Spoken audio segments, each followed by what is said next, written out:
Can one of the most popular discs on the market do it all? Today we are going to be playing 18 holes with only the Innova Destroyer. In my opinion, I feel like this has to be one of the most popular molds on the market. We have to use the Destroyer for our drives, our upshots, and our Circle 2 putts. The only time I can use a putter is when we're inside Circle 1. Let's get this thing started. I'm a little nervous how overstable this Destroyer is gonna be. We got a par 3 here up the hill. Probably gonna be playing a little far. Oh yeah, it's beefy. At least we're in the opening though. I think it'll be very interesting to see what I can score out here with only a Destroyer, and also see how much trouble it gets us in, if any.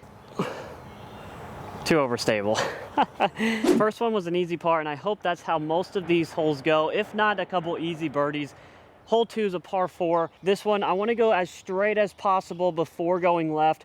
With this disc, if I hit the gap, I feel like 100% I'm going to be short left. Oh, wow. Talk about a yank job. That was me trying to get it on Anheuser. I just pulled it way right. I think that's definitely going to be the challenge for me today, just because of how stable it is.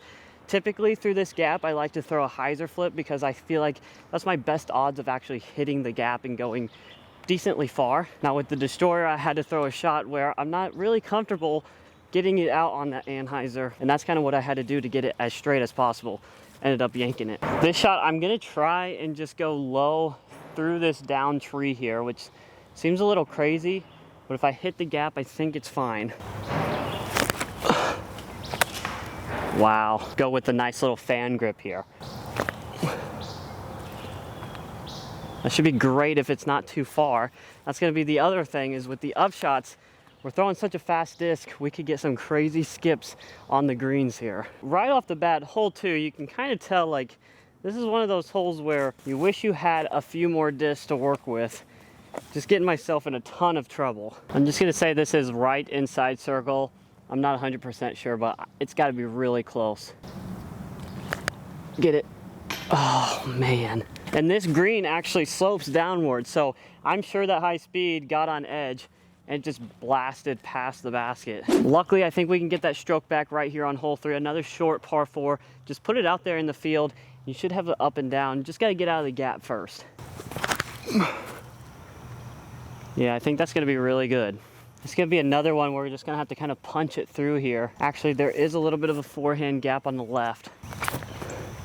Sit, sit. In all seriousness, what was your guys' first disc you ever bought? Like first driver or whatever? Was it a Destroyer? Luckily, I did have a brother that played a little bit of disc golf before I got into it, so I feel like he tried to keep me away from those, but I definitely went with some overstable drivers because I just hacked on them with a forehand. We got a nice little par 3 here. Typically, I would go straight up the middle, again on like a hyzer flip, but today with the Destroyer, I think I have to go right side of the tree and just throw hyzer all the way there. I never throw this line, so we'll see what happens. Oh, it's too low. It'd never get there. Too low, too much hyzer. That was an ugly shot. Part of me wishes I didn't make the rules for this challenge because I would so want to run this with a putter forehand.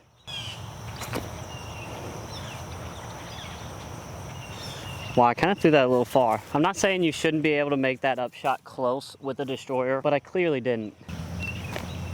Now we got hole 5 here. There's a pond behind this basket, so you want to stay short of it.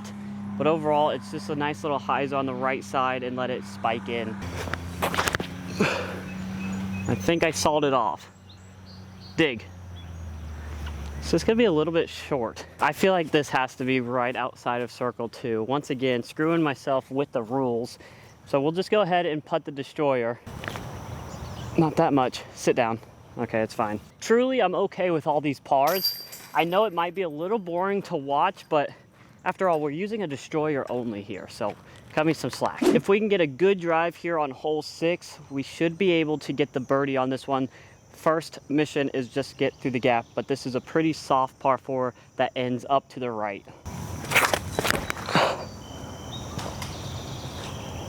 Sit. If it got down in time, we should be okay, or it could be OB. You can't see me right now, or at least I doubt it.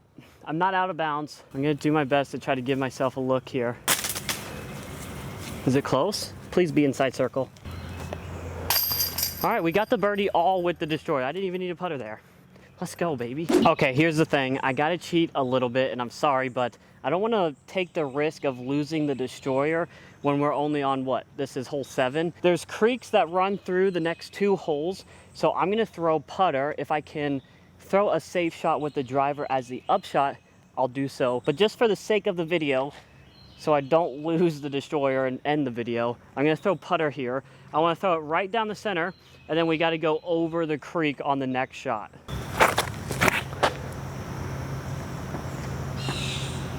That should be fine. All right, realistically, I think I don't lose the destroyer here, so we'll go ahead and throw it. Sit down. That is why it's so hard to use that disc for your approaches. No, should I have putted with the destroyer? I should have. Hole 8's gonna be another one where I'm gonna throw putter first, and then we should be able to get back on track with destroyer only. Hole 8, 222 par 3 over the creek. Gonna try to do that same putter forehand and see if we can get across. Missed that tree. Wow, we soared it. I think I'm just gonna lay this up with the destroyer. Boring, yes, but we're under par right now through 8 in a decent spot. I don't want to ruin that with a stupid OB stroke. We got hole 9 here, par 4. This one bends way up to the left side. I would say this is a true par 4, maybe one of the first true ones we've played. But I'm going to try and throw a turnover forehand, something that keeps left, and see if we can get some maximum distance here. Oh, that was a terrible idea. Way too overstable. Good tree. Just try to advance this as far as I can and play for the par. I don't think I can get to the basket.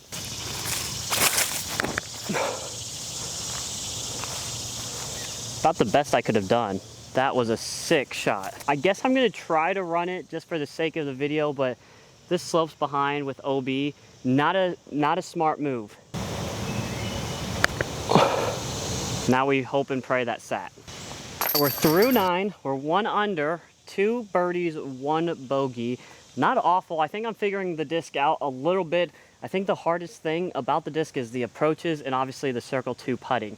The distance control on the approaches is so difficult, and with just how overstable it is, I feel like I'm throwing it everywhere. The good thing about it though is that I feel comfortable with the backhand and forehand, so it is kind of versatile for me so far. Moving on to the back 9, hole 10 here. It's another par 4. You just want to put a forehand kind of short. There is an OB creek up there, and then pitch over the creek and get your birdie. I think we can get this if we have a good drive.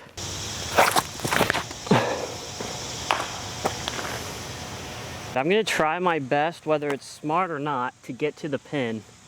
I think it's just a flex forehand. Yep. Just got slow. Oh! It skipped right in front of the basket. That almost went in. Yes. What a scramble. That was actually sick. Maybe the coolest hole I've had all day. Hole 11's a par 5. I think the way to play it is throw a forehand on the left side here, have it fade hard, and then you kind of, as long as you hit your line, you kind of have a nice wide open straight shot to the basket. But again, it's a par 5, so you have plenty of shots here. That should be really good if it misses that one. Yeah, it hit a late tree, but I should have a real big opening for the next shot. Lucky me, I found myself in the only spot where I'm actually pinched off. I think this is where the one disc is also going to hurt me, because I kind of want to throw like a flex forehand again, but with how fast this comes out of it, I could easily land in the right rough. But I'm going to try to keep it really turned over, throw it really hard, see if we can stay out of that stuff. Yeah. Yeah. Wow. The forehands are coming out so clean today. It just depends on the day right now with my elbow, kind of day by day, course by course. Some days it's hurting, some days it feels okay. This would be a great Eagle 3 though. We can put it in with the Warden here.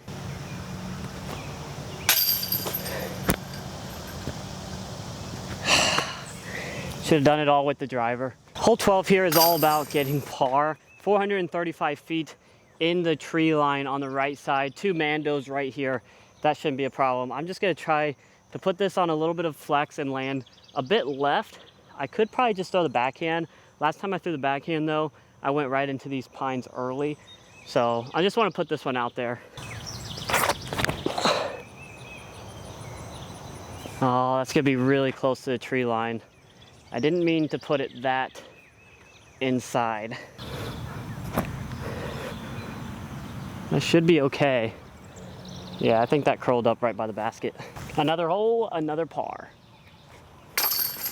Hole 13 also plays as a par 4. I don't know if it should, but it does. This one bends around the corner.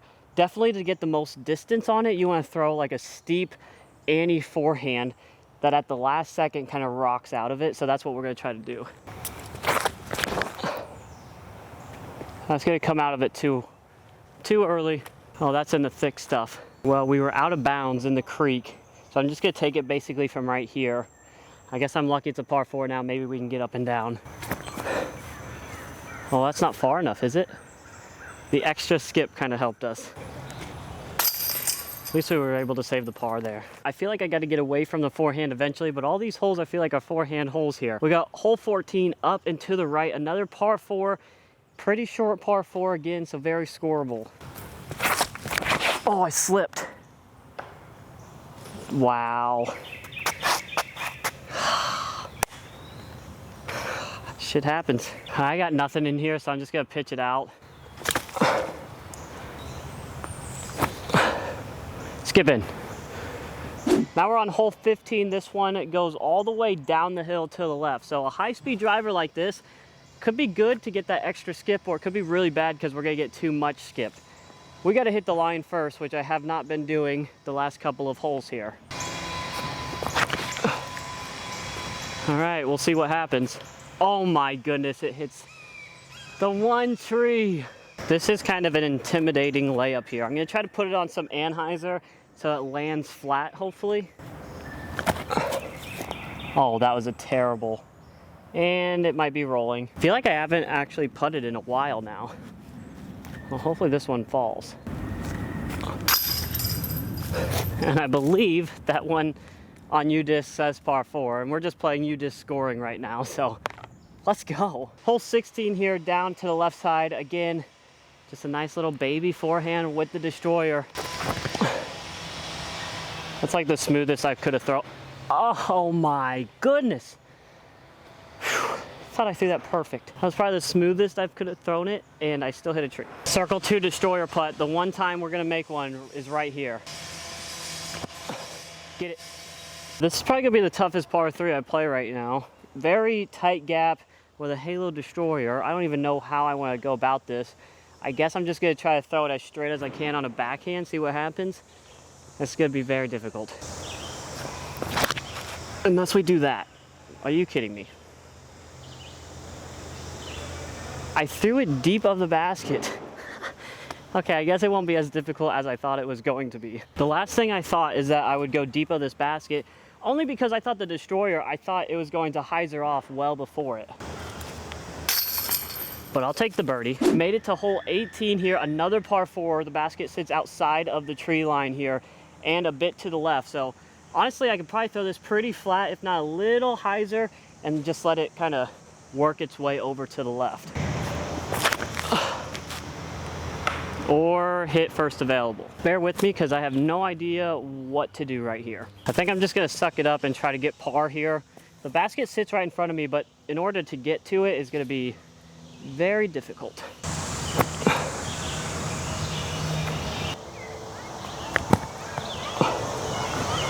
All right, guys, well, there you have it. Can you do it with only a destroyer? 100% you can. I just shot 5 under with only 1 bogey on the day, which is pretty good, especially with only having a destroyer. And honestly, I didn't even use my putter all that often. And when I did use it, I probably should have just putted with the destroyer and I probably would have made them. But there it is. That was kind of entertaining, kind of fun. Also a little bit exhausting for my arm. Obviously there's some downfalls, especially in the approach game, especially in those circle 2 putts, but you can do it and you can shoot under par. Let me know what you guys think of the video. Make sure to hit that like and subscribe button, and we will see you in the next one.